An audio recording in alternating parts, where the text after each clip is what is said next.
नमस्कार। आप देख रहे हैं बिजनेस टुडे बाजार और हर बार की तरह हम लोग एक बार फिर हाजिर हैं आपकी जेब की बात करने, आपकी फ़ायदे की बात करने। आज का जो टॉपिक है वो आपके दिल के बहुत ज़्यादा करीब है। जी हाँ, क्योंकि हम लोग बात करें गोल्ड की और हम हिंदुस्तानियों के दिल के सोना तो सबसे ज़्यादा करीब होता ही है। आप भी मानते हैं, मैं भी मानता हूँ। अब आपको पता है कि सोना इस समय कहाँ पर है? सातवें आसमान पर। जी हाँ, जब से ये साल शुरू हुआ है तब से गोल्ड की कीमतें जो हैं वो सातवें आसमान पर पहुंच गई हैं। और आज का टॉपिक भी यही है। इससे जुड़े दो तीन सवाल हैं जिस पर हम चर्चा करेंगे कि गोल्ड की जो कीमत है कहाँ तक आगे जा सकती है, कौन से ऐसे फैक्टर्स हैं जो इसको आगे ले जा रहे हैं, और तीसरा, शादियों का सीज़न है तो क्या इस वक्त बाइंग करनी चाहिए जब ये सातवें आसमान पर है गोल्ड? तमाम सवालों के जवाब लेंगे। अंकुर जी, सबसे पहला सवाल, एक आम व्यूअर को समझाइए बेहद आम भाषा में, ताकि वो भी समझ सके कि कौन से ऐसे फैक्टर्स हैं, कौन से ऐसे कारक हैं जो गोल्ड में की रफ्तार में पंख लगा देते हैं। क्यों दौड़ रहा है इस समय मौजूदा वक्त में गोल्ड, इतना क्यों उठा हुआ है, इतनी चमक क्यों बढ़ रही है?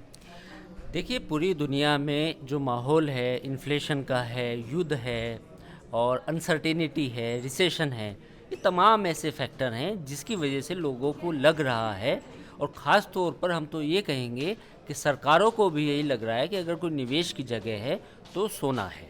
यानी कि ऐसे माहौल में जब यूक्रेन और रूस का युद्ध चल रहा हो, अमेरिका में मंदी की आशंका हो, तो लोग ऐसी जगह निवेश करना चाहेंगे जहां उनका इन्वेस्टमेंट सेफ रहे। और यही वजह है कि सोने के दाम में तेज़ी देखने को मिल रही है। तो ये कुछ मुख्य कारण है, बाकी आगे बात करते हैं। और कौन से फैक्टर्स हैं सर? जैसे बहुत लोग बताते हैं कि रिसेशन हो गया, मंदी हो गई, या डॉलर इंडेक्स हो गया। ऐसे कौन कौन से फैक्टर्स हैं मतलब जो रिजर्व बैंक्स हैं वो भी खरीदारी करते हैं सर?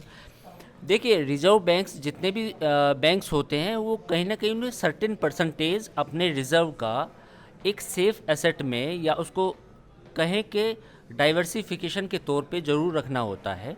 तो उसी क्रम में आरबीआई, यूएस फेड, चाइना का सेंट्रल बैंक, रूस और बाकी इवन टर्की ने सबसे ज़्यादा ख़रीदा है। तो ये जो बैंक से समय समय पे अपनी परचेजिंग करते हैं सोने की। पिछले कुछ समय में कोविड के बाद पूरी दुनिया में जिस तरह से कहीं ना कहीं लिक्विडिटी बढ़ी, लेकिन उसकी वजह से महंगाई और कई इकोनॉमी में स्लो डाउन आया, तो बैंक्स को भी लगता है कि ये सही समय है कि एक रिज़र्व को अपना मेंटेन किया जाए, उसको बढ़ाया जाए। तो पहली वजह तो ये है कि जितने भी सेंट्रल बैंक्स हैं सब सोना जम के खरीद रहे हैं। दूसरी वजह है अनसर्टेनिटी, रिसेशन। जो बाकी जो कमी है वो रिटेल और जो बाकी इंस्टीट्यूशंस हैं वो कर रहे हैं। तो आप ये मान के चल सकते हैं कि इस समय सोना अपनी ऊंचाइयों पर है। बिल्कुल, क्योंकि जैसी मंदी की सुगबुगाहट होती है तो साफ तौर पे जो बड़े केंद्रीय बैंक है वो साफ तौर पे फटाफट से गोल्ड खरीदने को बेहतर फैसला मानते हैं, ताकि क्योंकि जो गोल्ड होता है एक हम साफ तौर पे देखते हैं कि एक आपका सेफ इन्वेस्टमेंट माना जाता है। अब मेरा असर, क्योंकि अगला सवाल ये रहेगा, क्योंकि अब मौजूदा वक्त में हमने देखा कि काफ़ी तेज़ी देखी गई, तो अभी हमने देखा 57,000 के लगभग उसके आसपास 10 ग्राम का जो 24 कैरेट गोल्ड है वहाँ तक पहुँचने की स्थिति देख रहे हैं हम। क्या ये 60,000 के 65,000 भी 10 ग्राम जाएगा, हम लोग देख सकते हैं आगे चलकर? देखिए, कोई प्रिडिक्शन तो हम नहीं करते, जैसा आपको मालूम होगा कि we don't give any buy और sell recommendation in any commodity और स्टॉक्स। लेकिन बात यह है कि सोने में तेज़ी है इस वक्त, लेकिन आप निवेश करें तो अपने वित्तीय सलाहकार से ज़रूर लें। लेकिन हम एक कुछ और मुद्दों पे बात कर लेते हैं कि डॉलर इंडेक्स जब मजबूत होता है तो सोने में गिरावट आती है।